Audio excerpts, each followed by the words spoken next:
Hello दोस्त, नमस्ते, प्रणाम। आप लोग कैसे हैं? उम्मीद करती हूँ अच्छे होंगे, मस्त होंगे।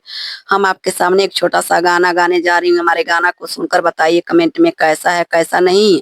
और हमारे चैनल को सपोर्ट कीजिए और चैनल को सब्सक्राइब कीजिए, लाइक कीजिए, शेयर कीजिए। सबका नमस्कार। आपके सामने एक छोटा सा गाना गाने जा रही हूँ। धन्यवाद। सुनकर हमारे गाना को बताइए।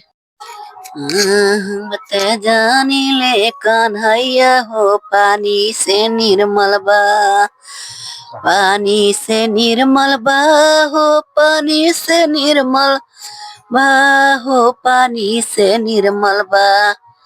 हम ते जानी ले कन्हैया, पानी से निर्मल बा।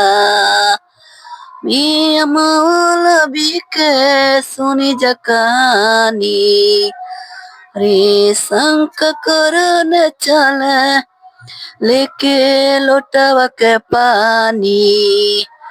मियां मौलवी के सुनी जा कहानी, शंख करन चले लेके लोटवा के पानी।